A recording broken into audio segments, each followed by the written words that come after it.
Imagine you're curled up on a chair, reading the latest best-selling murder mystery novel. It's a page-turner. You haven't been able to put it down for a week. It's affecting your sleep. It's making you feel jittery, a nail-biting wreck. You're having lunch with your best friend. She tells you she's been studying fortune-telling. She has cards in her purse. She wants to try out what she's learned on you. You're skeptical. I don't believe in that stuff. Oh, come on. It'll be fun. Your friend examines the cards on the table. The look on her face turns from anticipation to concern. She hastily collects the cards and begins to shuffle. Let's do it again. Wait, what's wrong with those cards? You know what? Let's forget the fortune-telling. You're right. There's nothing to it. Why did you look like you did when you saw those cards? She hesitates. She insists she's no expert. You push. She caves. Well, the Queen of Hearts, that's you. And next to it is the Ace of Spades. What's that mean? Death.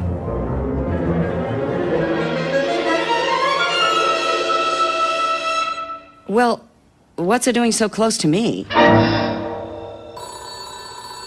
Later that evening, you overhear your husband talking to a friend. I've been wondering what to do. I finally made up my mind. I'm gonna get rid of her. She's been with me for a long time, and that's the trouble. She's been with me too long. The same face night after night, it's tiresome. The gun? Yeah, I have it. You fear for your life. Could your husband be capable of killing you? You're on edge all evening. You're afraid, confused. You're suspicious of his every move. He gets up and walks to the bar. His back is to the bedroom. Can I make you a drink, sweetheart? You watch him from the bedroom doorway. He opens a capsule and pours something into the drink. He's trying to poison you. How can he be so cold-hearted, so calculating? You've been married 10 years. Good years. Well, mostly good. And every marriage has its rough patches. But is this the answer? Honey, take this. It'll calm your nerves. You freeze.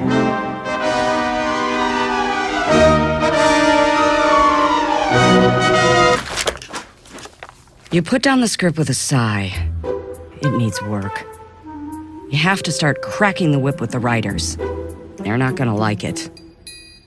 Too bad. You lean back and put your feet up on your desk.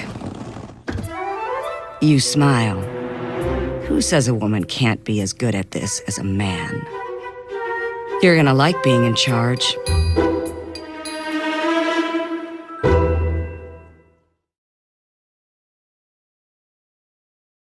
From Wondery, I'm Virginia Madsen, and this is Imagined Life.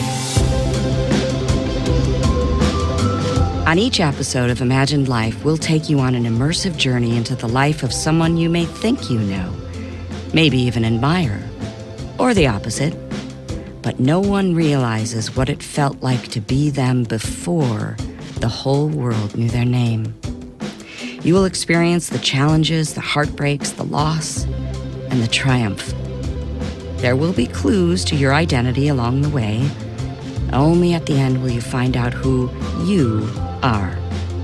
So sit back, let go, and imagine your life. On this episode, the Trailblazer. Imagine, at 46 years old, you're the VP of a television production company. You, a woman, unheard of. Sometimes you have to pinch yourself. Is this for real? Yeah, it is. You're wrapping up the final episode of one of your company's biggest hit shows, which is in its 6th and final season. Maybe now it's time to slow down and Focus on your marriage. But you don't want to slow down. But your marriage is in a shambles. It's been bad for some time. Your husband's been cheating on you for years now. You stayed together in the early years because you loved him and you wanted to have his children. Then you stayed together because you did have his children. You still love him. Damn it. It would be easier if you didn't. But why should you be the one to slow down? Just because you're a woman? Your company's on a roll. You've got 10 television shows on your roster. That's 690 half hours of programming in the past 2 years, plus TV specials and a few movies. It feels good to be so productive, so busy. For the first time in a long time, you don't feel like a failure. You're just gonna have to multitask, fix your marriage, and grow the company. You can do this. You have to do this. You don't want people to think your success is some kind of fluke. It took too much hard work to get here. The entertainment industry is a boys' club, and you're finally one of the boys. There's no way you're going back to being the woman. And speaking of the boys, there's that matter of your husband, that dog. He's been a handful for 17 years, but he's the love of your life. You met here in Hollywood, on the same lot where your production company is now located. You see him in the commissary on a film shoot. He's eating by himself. He looks up at you from across the room. You approach. Anyone sitting here? I'm hoping you will be. It's love at first sight. You usually date older, more successful men, directors, producers, men who can further your career. You like men, but dating is a chore. In fact, you always think you make a poor first impression, so you try harder and turn up the charm. It's a lot of work. But this guy, dark, handsome, a few years younger, a bit dangerous. You're smitten, and so is he. He comes on strong. I could see those sparkling blue eyes of yours from way across the room. And so the romance begins, instantaneously, hot and heavy. Your friends say he's trouble and give the relationship a few weeks. And here we are, 17 years later. You sure showed all of them.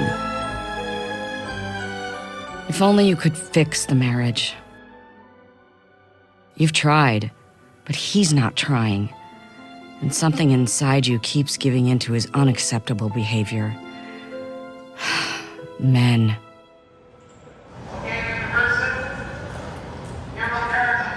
The treasurer of your production approaches you on set one day.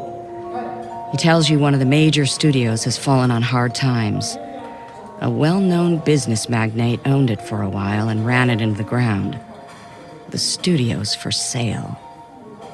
Then he throws out a crazy idea. I think you should buy it. What? The studio? Can we afford it? You've always been concerned about money. Ever since you were a child. Yes, we can afford it. Will anyone get fired? It's up to you. Your company's like family. You don't want people to lose their jobs. You ask about your partner. What's he think? He thinks you should do it. Your partner's always been strong with the business side of the company. You're the creative one. When it comes to the nuts and bolts, you trust your own instincts, but mostly you defer to your partner. And men, in general. Probably comes from your mother always pushing you to find a husband who can take care of you. Or maybe from watching the women in your life struggle and fail. But deep down, you do like the feeling of safety a man brings. You feel protected. Like you don't have to go it alone. To be honest, you're not sure you can do this by yourself. Well, if he thinks we should do it, then okay, let's do it. Your treasurer negotiates the deal. $6.5 million. When you first came to Hollywood 25 years ago, your first job as a nobody was at that studio. It's the studio where you met your husband. And it's the studio that ultimately fired you. Now you own it. This should feel amazing, right? It's exciting. Yes, it does feel good, but terrifying too. It's a huge responsibility, bigger than running a production company. Did you do the right thing? What do you know about running a studio? You're just a Wait, don't think that. That's what they think. The boys' club. You are going to prove them all wrong. You hope. A story comes out in a gossip tabloid that your husband is a womanizer. It's embarrassing to think the whole world is seeing this. But it's not news to you. When you were first married, he spent a lot of time on the road. And you knew what was going on. Now the whole damn world knows. And you still love the bastard. He says the women mean nothing to him. He knows he needs help. You want to believe him, but how much more can you take? And there's another problem. Your husband is your business partner. Partner in marriage and in work. And you make a good team, which makes things all the more complicated. You just want respect. Is that so hard to ask for? A few years go by. The studio's doing great. One of your shows is a 2-part pseudo-documentary on Al Capone. ABC picks it up. It becomes the hit series, The Untouchables. By the end of the decade, you and your husband are considered the most important studio executives in the industry. You feel torn. You're thrilled about the success of your business, but don't know how to salvage your marriage. You've been working on it, but it's in critical condition. Stable, but who are you kidding? Your marriage is on life support. You're a successful businesswoman in a man's business. Yet you still can't be happy without feeling like your man isn't happy with you. Until one night, you get a phone call. Your husband has been arrested. He's in jail for public drunkenness after leaving a whorehouse. More reports come out in the news. He was recently asked to leave a Las Vegas hotel after a fight broke out. He assaulted an actor on the studio lot. The press goes wild. A whorehouse? Really? That's not true. You told me you've changed. I have. I did. It wasn't me. They're blowing things out of proportion. You want to believe him. You really do. And assault? Well, he had it coming. Your husband's always been a heavy drinker. Now it's out of control. He's an embarrassment. To you and himself. The writing's on the wall. He's never gonna change. But if you divorce, what will happen to your business partnership? Do you need him to run it? You know you're creative and strong and opinionated, but your whole life, it's been drilled into your head. You need a man. But do you, really? Only one way to find out. He packs a suitcase and moves out. You try and protect the kids. They're 9 and 7. They're heartbroken. They don't understand what's happening. You sign the papers a year later. It's official. It's over. Except it's not. You decide to keep working together. You know you both bring something important to the studio, better together than apart. But it's stressful to work with your ex. Day in and day out. Meetings, decisions. And his face. His stupid, beautiful face. You've always been loyal to your employees and you treat them well. And they're loyal to you. But now you start acting out. You're talking with some staff one day in a green room, people milling about getting ready for talent to arrive. You're preoccupied with a meeting you have with your ex this afternoon. Can I get some water, Harriet? Harriet's your assistant. She used to be your maid. A production assistant grabs a pitcher and hands the glass to Harriet, who hands it to you. There you go. You look down at the glass of water in your hand. I hate ice! You know I hate ice! You toss the water in Harriet's face. The room is stunned. Nobody moves. Harriet rushes out of the room and returns with a new glass of water, sans ice, and hurls it in your face. You know you deserved that. May I please have a towel? 1 year after the divorce, you and your ex have settled into an icy peace at the studio. You do your job, he does his. But you hear rumors. He's been missing meetings. He's drunk at 10 a.m. He's not keeping pace with the changing demands of the industry. People around you are concerned he's not handling the day-to-day. The company's stock had its high at $20 a share, and now it's dropped to $7. You've been reading a book called The Art of Selfishness. Excerpt. Today, the gods of opinion, what people will think, works just as much mischief. In countries where flies were sacred and it was a sin to kill them, germs spread everywhere and children lay writhing in fever and disease. Theory of the book is, if everyone looked after his or her own needs first, no one else would have to. Your ex-husband's behavior is conjuring up insecurities deep inside you. It makes you feel unsure about your choices, your abilities as a businesswoman. As a woman, are you good enough to do this alone? You're incredibly strong-willed, but you're old-fashioned. Everything in your being tends to yield to a man.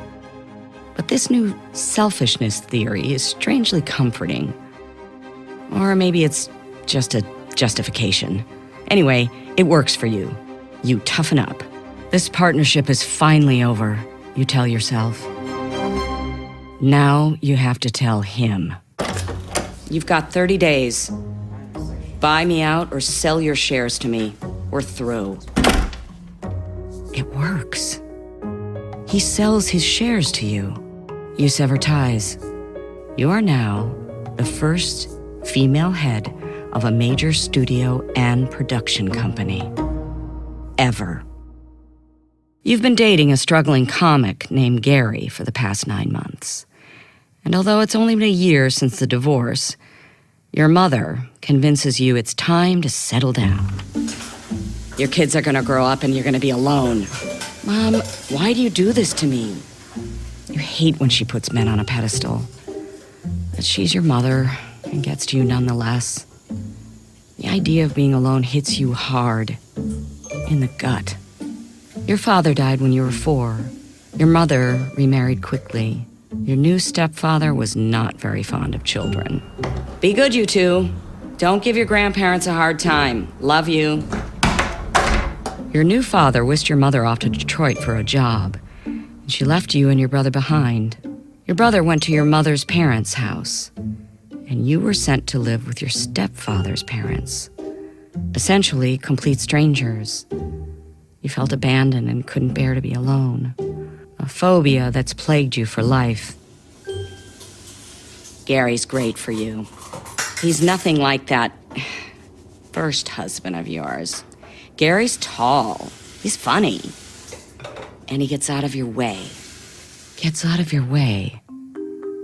Is that who you are? Maybe your mother's right. Maybe you'll never feel the passion you felt with your first husband. But you love Gary, and he respects you, and that's good enough. You accept his proposal. You make him quit his career. As a comic, he spends a lot of time on the road. Your first husband was on the road a lot in the beginning, and that's when he got into trouble. And you make Gary sign a prenup. You have the leverage. You no longer have to adjust to behavior you find upsetting. Even though you may think you need a man, Now you are in charge. And you've earned it.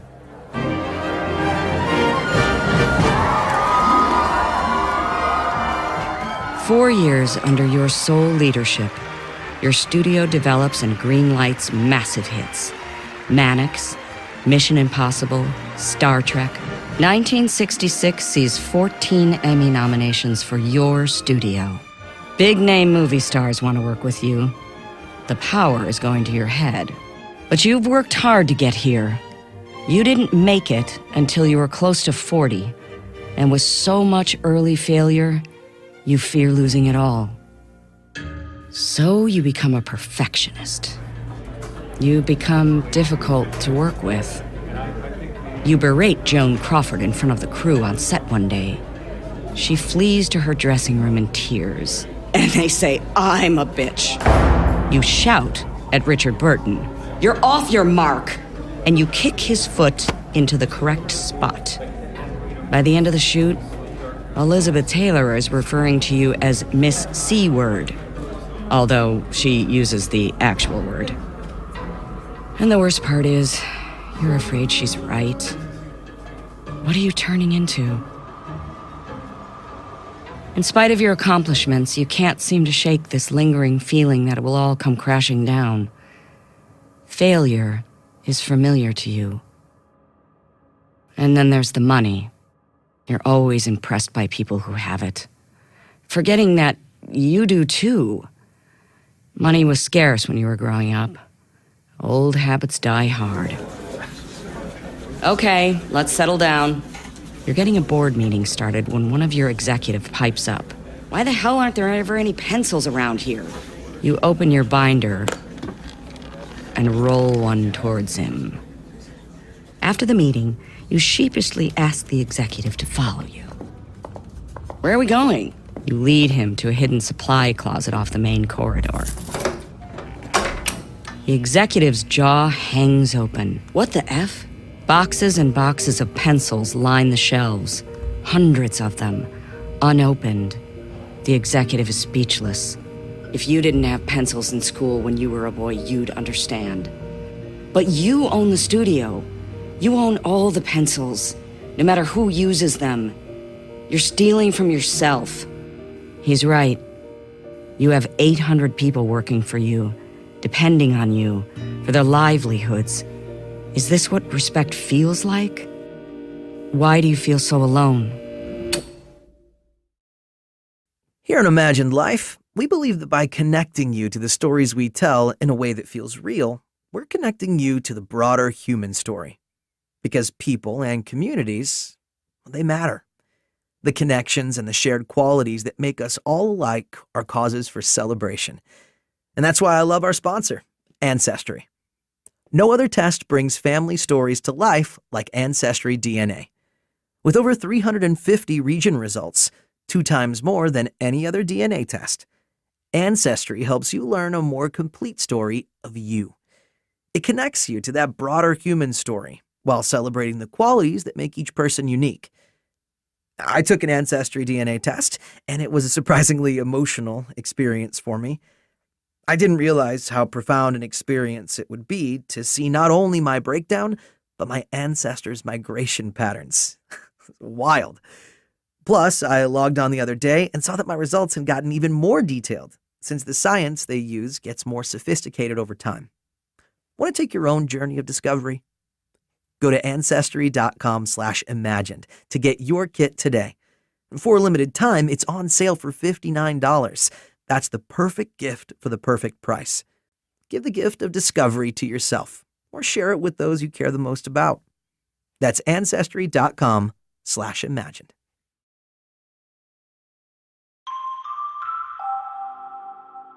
As a child, you were always a clown, always performing, craving attention. At 16, you head to New York City with $50 sewn into your underwear to try and get into drama school. Most girls audition with the balcony scene from Romeo and Juliet. You recite a vaudevillian monologue. So they put the drunk in front of a judge. The judge says, "You've been brought here for drinking." And the drunk says, "Okay, let's get started. You get in.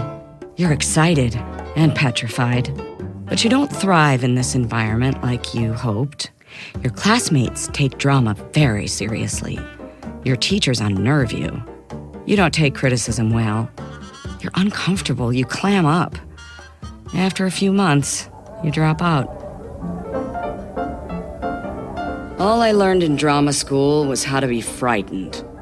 You tell the beautiful girl sitting next to you at the makeup table. She smiles politely and turns her attention back to her own reflection in the mirror. She powders her nose and fusses with her hair. You're a Ziegfeld showgirl now. You got the job by the skin of your teeth. You're fired 2 weeks later. Sorry, kid. Showgirl's gotta smile. You're always looking so scared. Don't be afraid to talk. You're discouraged. Maybe you're not pretty enough. Maybe you're not talented. Maybe you shouldn't be in show business. You land a gig as a Chesterfield poster girl. As a poster girl, for photographs, you don't have to move or talk. Perfect. You learn to smile. Let me have your attention, girls. I'm scouting chorus girls for a new Eddie Cantor picture shooting out in Hollywood. Ladies, please settle down. We're looking to cast 12 girls for the picture, and we're gonna send all of yous out to Hollywood for a screen test. Pack your bags, girls. You're nervous. You're not good at screen tests. You've done them before. You failed every one of them. The camera doesn't love you like it loves some of the other girls. But you're on that bus. You got nothing to lose. You're pretty enough. Hey, free trip to Hollywood, right? Harem scene, screen test, chorus girls, take 6. Makeup artists have their tricks. They pluck eyebrows, they shade cheekbones, they pull and tape. But you don't have the sculpted planes and brooding lips that make for the hallmarks of glamour in the movies. You've got a tall, lanky frame, but not the face. You're pretty, just not especially pretty. They chose 13 girls out of 24. 12 will be in the movie. One's a backup. Yep, that's you. Lucky 13. You're not terribly surprised. You know you're not the prettiest girl in the bunch, but you have a burning desire inside you to be in show business. You have something to say. What it is, you have no idea. But you know you'll find your place in this industry. You just know it. Show business is where you always knew you should be.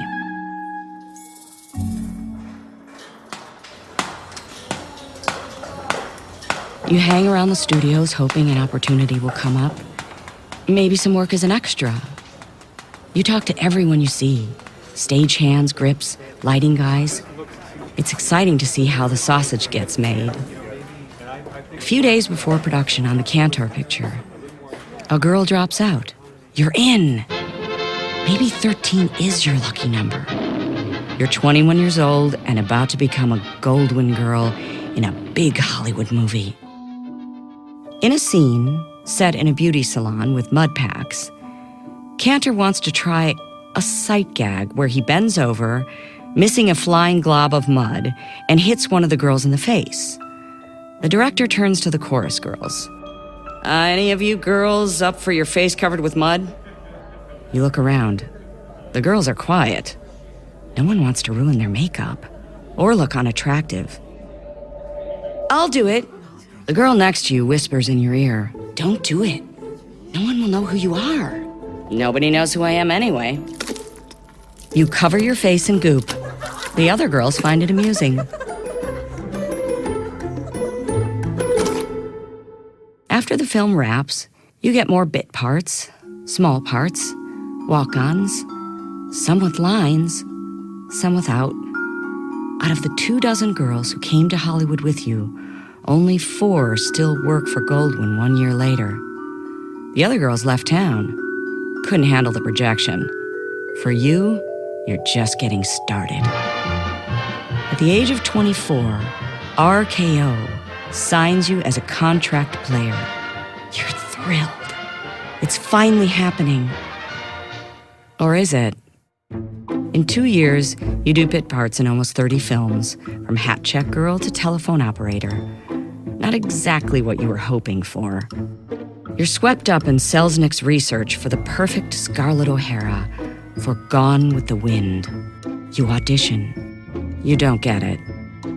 Am I ever going to succeed in this business? And during all of this disappointment, you date. You like men. Always have. But your work's always been more important to you. So you tend to date men who are established in the industry. Men who can help you. At 26, you begin a long-term relationship with a twice-divorced film director, who's nearly twice your age. But as far as your career goes, he ultimately turns out to be as useful as drama school. And men are supposed to be useful. Your mother taught you that. A woman needs a man. One who takes charge. One who provides. With one dud movie after another, RKO won't renew your contract. They let you go. You're 29 years old. Too old for Hollywood to become a starlet now. So, you turn to radio. If they don't want your face, maybe they'll like your voice. You have some success on a few shows doing old vaudeville routines. You find radio fun. It's less pressure than movies. You don't have to worry about how you look. The stakes are lower, and so are the expectations. And the money's not bad. Miss Padlam burped him twice and changed his diaper. Doing radio inspires you. Films do not. You're relaxed. Your timing's better. You're not concerned with your hair or makeup or lighting or hitting your marks. In movies, they make you do take after take, and by the time you get to your close-up, the spontaneity is gone. It's hard to tell when you're filming because there's no audience to react. Wait a minute. The audience. Film sets don't have an audience. Radio does. You're feeding off the audience's laughter. Maybe that's why radio feels so good. Regardless of all the fun you're having in radio, movies are still king. And being a movie star is the goal. Later that year, you get a small role in a B picture based on a Broadway play. It's not a great script, but hey, you're used to that. You notice a handsome actor across the commissary. He notices you. He's gorgeous. It's like, wow. If ever there was love at first sight, this is it. It's like you're both in a movie. Wait, you are both in a movie, but the cameras aren't rolling. You flirt at lunch and go dancing that night. He teaches you the rumba. This guy has lived. He's sexy, he's wild, he brings out your feminine side. He makes you feel pretty. No one's ever made you feel pretty. Not like this. You wake up next to him in the morning, wrapped in his arms.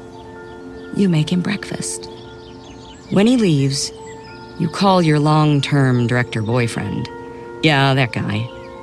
You're still dating him, off and on, 3 years later. It's over, Al. You know it, and I know it. It's done. By the end of the film shoot, you and the actor are inseparable. When word spreads that you cast off the hotshot director you've been dating for this nobody, this player, this 23-year-old kid 6 years younger than you, your friends and crew think you've lost your mind. They take bets on how long the infatuation will last. A few months after you wrap, you sign a short contract with MGM and start on another new picture, another small role. Meanwhile, your new beau goes out on the road to promote the film you were both in. He writes you love notes. He calls you almost every day. But then, you start to hear rumors he's messing around with girls on the road. Damn it, your friends were right. But you've never felt a connection like this before. You push it out of your mind. Convince yourself the rumors are not true. 6 months later, he returns to Los Angeles, and the passion picks up right where you left off. I do.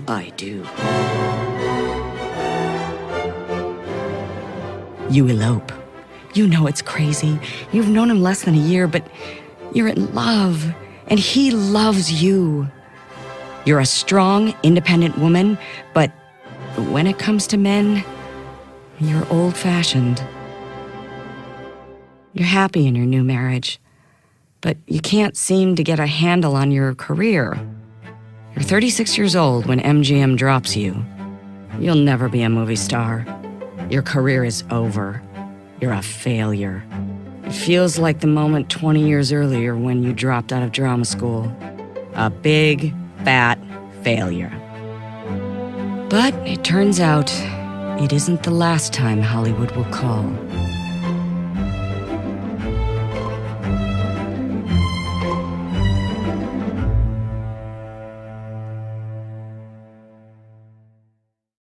There are lots of factors that affect who we become. A million little things that determine the choices we make and the roads we end up traveling. One thing is for sure. When you feel good, when you feel confident, that radiates to every area of your life. The Hair Club knows this. They also know that one change can make all the difference. Whether you're looking to revitalize the growth of your own hair or to learn more about the latest proven methods for hair replacement or restoration, Hair Club's professionally trained stylists, hair health experts, and consultants will craft a personalized solution to ensure you feel your best and get the most out of your hair. See for yourself just how powerful great hair can be. Go to hairclub.com/imagine today for a free hair analysis and a free take-home hair kit, all valued over $300. That's hairclub.com/imagine for a free hair analysis and free hair kit. Experience your hair and your life at its best, only with Hair Club. I'm sure you'll love the club. The next year is brutal. Not much work for either you or your husband. Money is tight. You network as much as you can. You meet with new agents. Sharp here. Yeah, we talked last week. I'm packaging some movie personalities for radio, and I'm pitching CBS an idea based on this little-known book, Mr. and Mrs. Cougat. What's it about? It's about a ditzy wife and her husband and up-and-coming young bank executive. Who's the star? The wife. So who would I play? Well, you're not quite right for the husband. You get the part. At 37 years old, you're now the star of your own radio show. Not a walk-on, not a bit player, not a third or fourth lead, the star. It's a first, and it's about time. You're excited. Not only is this your show, but you remember how fun it was to work in radio with a live studio audience. You can already feel the surge of adrenaline. You can't wait to read the first script. As a contract player in the movies, you had to keep your criticisms of the script in check. But now, this is your baby. You're the star, you have a voice. And boy, do you have a voice. The script sucks. You don't mince words. It's not funny. But it doesn't go far enough. But she's cooking for 12. And she burns the chicken. And then what? She needs to try again. There should be 4 chickens, 6 chickens, live chickens. You come on strong. One of the writers bursts into tears. You're right. You're right. We'll try another pass. The writers listen to you. They hear you, and they watch you perform. They see how you connect with the audience. You mug it. You have fun with it. They start writing sight gags, even though the listeners at home can't see you. The studio audience can. And the audience loves you. You're in your element. You connect. It's exhilarating. It's the first time you get lost in a character. The first time you really feel a role is yours. It took you long enough to find it, but this is where you're supposed to be. Ah, the love, This must be what respect feels like.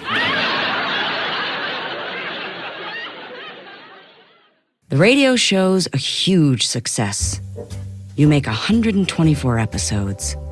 CBS asked you to develop it for television. It's a new medium. It ain't the movies. But that ship has sailed. You have nothing to lose. Your agent sets out to close the deal. CBS is good on all your asks, but one. What's that? They're feeling a little bit reluctant about your real-life husband as your co-star. Well, tell them it's a deal breaker. They don't think anyone will believe him as a Midwestern banker. We'll just change his profession. You and your husband put together an act and go out on the road. Sharp arranges appearances in movie houses. The press is good. After long deliberations, CBS reluctantly agrees to all your demands. But the show's not easy to sell to advertisers. They're all having trouble with you and your husband together. Will America buy it? Then more hurdles. Technical ones. CBS wants you to shoot in New York. Why? For the clearest broadcast to East Coast cities. That's where the largest audiences are. Television is really new. Cables that link broadcasting facilities on the coasts have not been invented yet. West Coast feeds air from something called kinescope, an inferior picture quality. You're emphatic. We're not moving to New York. We're staying here in Los Angeles. You put your husband on the phone. Tell them we'll shoot on film. Film is twice as expensive as kinescope. Tell them we'll lower our fees to finance it. Okay, I'll see if CBS bites. But we want half the profits. Okay. And we own the negatives. I'll try. Your husband looks at you and smiles. He likes to negotiate almost more than he likes to perform. CBS agrees to all your demands. You and your husband own part of the show. And so, your production company is born. Now you're the star of your own television series. And the producer. You hire the writers from your radio show. The first episode to be filmed is based on episode 80 of the radio show. Do you know anyone who would like to kill you? No. Well, then you can see this. Wait a minute. Last night I thought Ricky was going to. Ricky? Yeah. Oh, but he was just kidding. I think. Lucy Thinks Ricky is Trying to Murder Her, aired on November 5th, 1951. The show is an unprecedented success.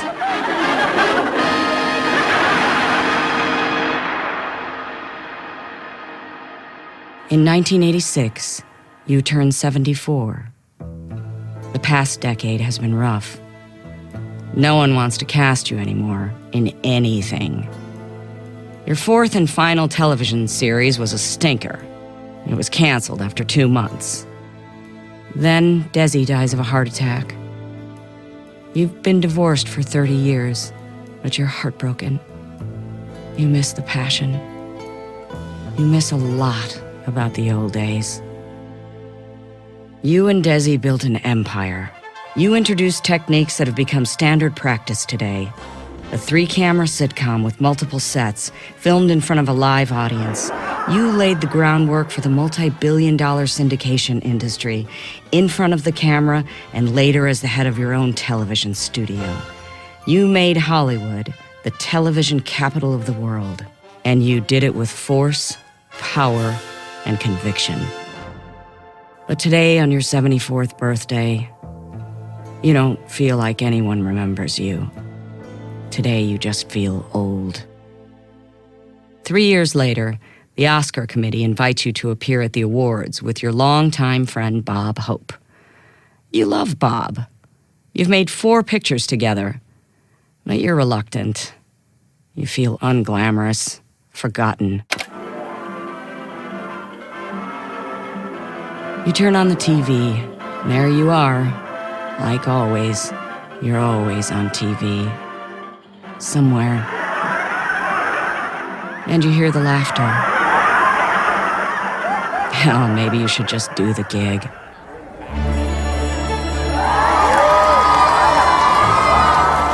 Welcome back to the 61st Annual Academy Awards at the Shrine Auditorium in Hollywood.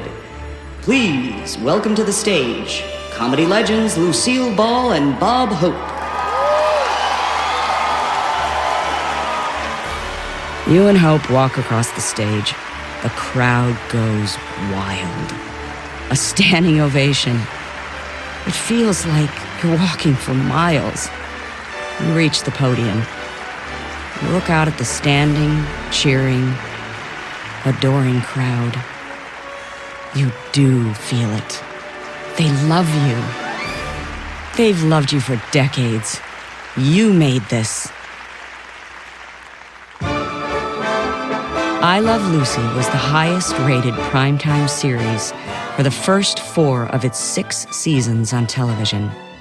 The episode when you gave birth to little Ricky drew 44 million viewers. It was the first show to end its run at the top of the Nielsen ratings, and it's still regarded by many as one of the greatest and most influential sitcoms in history. 1 month after your Oscar appearance, you pass away from complications after open-heart surgery. You may be gone, but Lucy Ricardo lives forever. Brilliant, funny, unalterable, loved. You are Lucille Ball.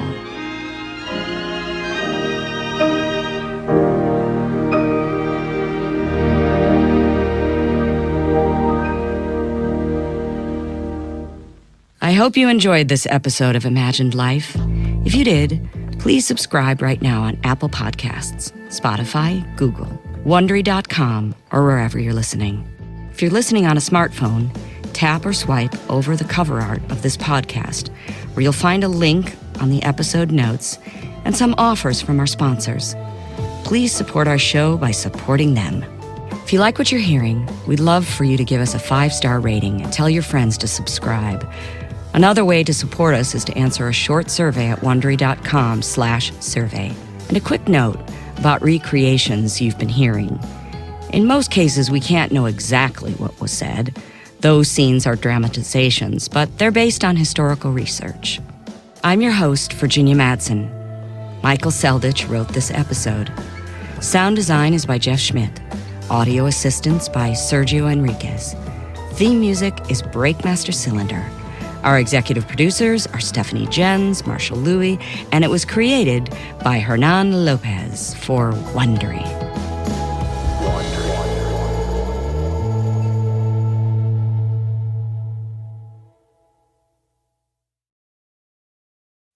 For those of you great guessers out there, let's put your skills to good use.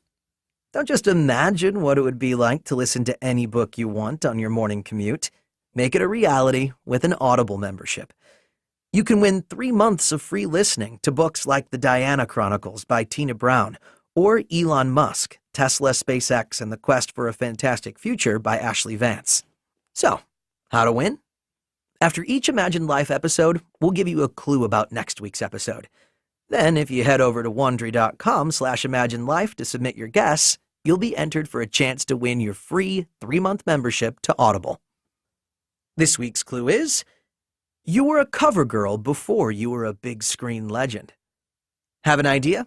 Go to Wondery.com/imaginedlife to submit your guess, or find a link in the episode notes.